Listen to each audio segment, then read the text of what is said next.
The fire crackled softly under the open Arizona sky as the widowed Apache woman, Nayeli, kept her gaze fixed on the flames. Her long black hair swayed with the desert wind, and the shadows danced across her face, shadows of pain, loss, and a past that refused to let her breathe freely. Across from her sat Colt Maddox, a cowboy known for his straight talk, fast draw, and a heart he guarded with iron bars. Tonight, however, something in him had softened.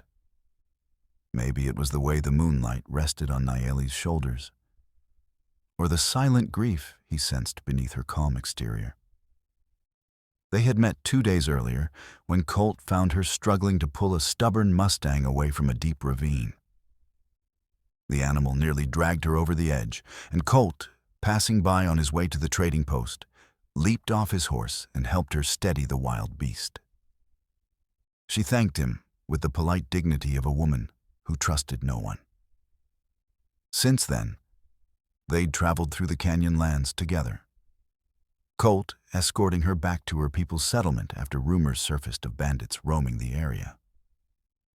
Nayeli resisted at first, but after seeing the tracks he pointed out, she reluctantly agreed. Now, as they camped for the night, Colt noticed she had grown distant again. Her fingers trembled, though she never let them show weakness. Something was eating her alive from the inside. When he moved closer to place more wood in the fire, she suddenly spoke, her voice tight. "Cowboy," she whispered, "why are you really helping me?" Colt blinked, thrown off by the question. "Because it's the right thing to do." She let out a bitter laugh, soft, sad, and heavy with memory. Men have said that before. Men with kind smiles, gentle words. Her eyes shone with unshed tears as she looked up at him. Then, when they thought I trusted them, they reached for my body like I was nothing but a lonely widow to warm their nights. Colt's jaw tightened. He'd heard stories of settlers, or worse, taking advantage of Apache women after their husbands fell in raids or war. But hearing it directly from her lips made his blood boil in a way he didn't expect. Then she asked it, the question that cut him deeper than any knife. "Cowboy, do you only want my body like the others?" A long silence filled the night. Colt looked away, his breath catching. Not because of guilt, but because her voice carried so much fear, so much history, so much expectation of betrayal, that it broke something inside him. He turned back toward her slowly, seeing not just a woman, but a wounded soul begging not to be hurt again. And before he could answer, a distant rustle echoed through the canyon. Footsteps, multiple, heavy. Nayeli froze. Colt's hand went to his revolver. The night and everything between them was about to change. The rustling grew louder, echoing between the canyon walls like a warning drum.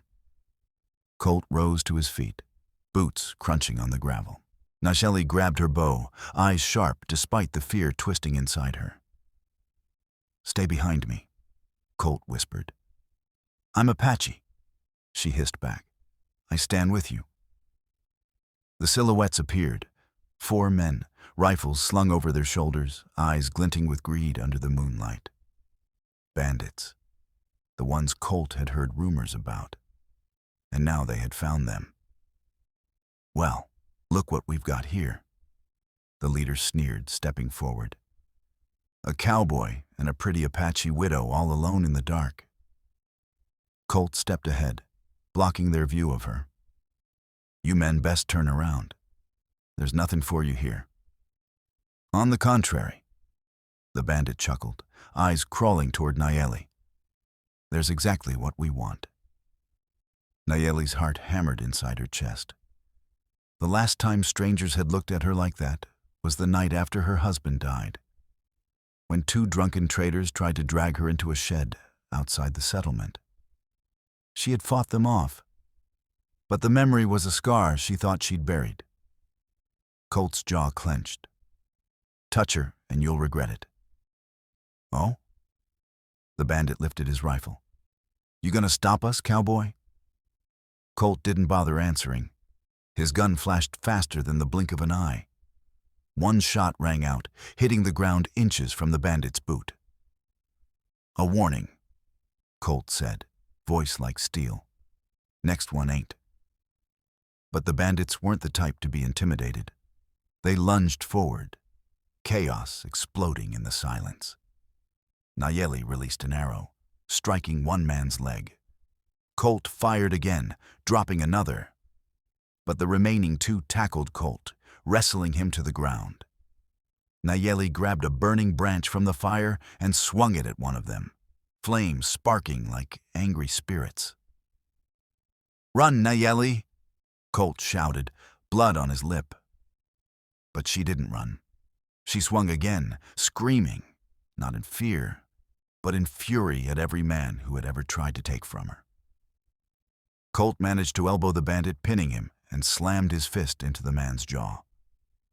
The final attacker lunged at Nayeli just as her arrow quiver fell from her shoulder. She braced herself. Bang! Colt fired from the ground, the shot echoing into the night. The bandit fell.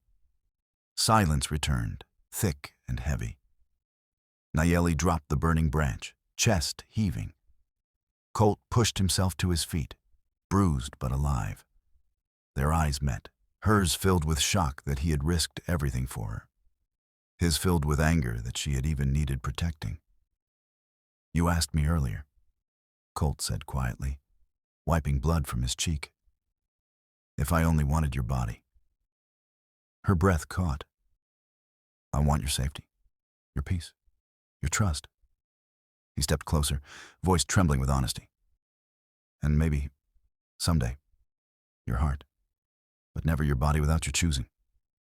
Her lips parted, but no words came. Not yet. The night wasn't done testing them.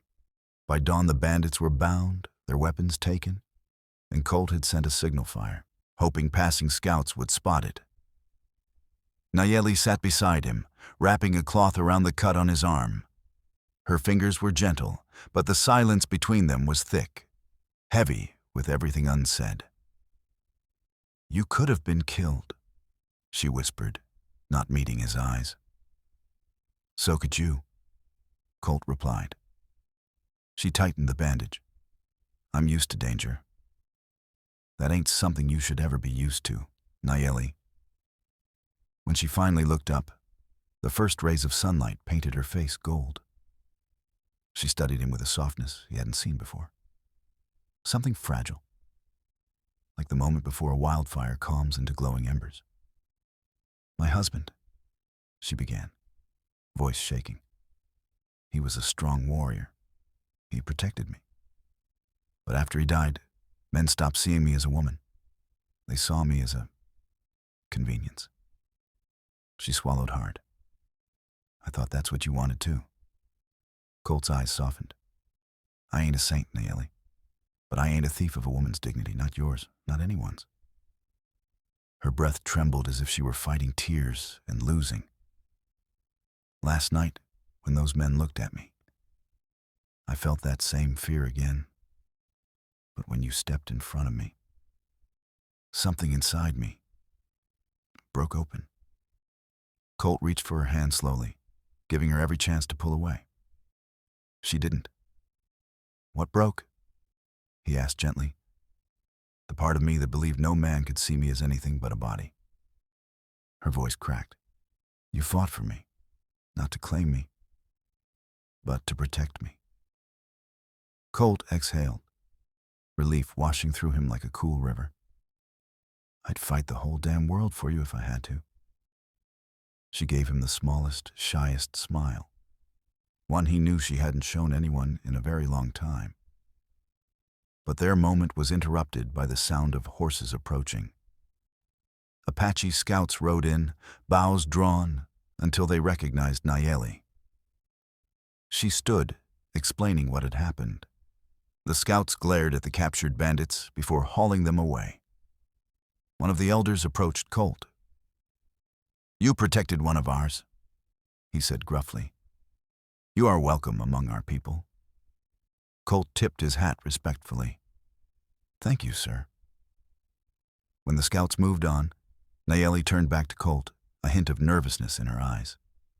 So, what happens now, Cowboy? She asked quietly. Colt stepped closer, tilting her chin up with gentle fingers. Now you tell me what you want, not what you fear, not what others expect. Her heart thudded in her chest. I want to trust again, she whispered. I want to feel safe with someone. Do you feel safe with me? He asked. She nodded slowly. Then that's enough for now, Colt said with a warm smile.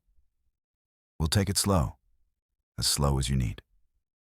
For the first time since her husband's death, Nayeli felt hope, not fragile, but strong, alive, burning like the morning sun rising over the canyon. And standing beside the cowboy who refused to see her as anything less than a wholehearted woman, she finally let herself believe in beginnings again.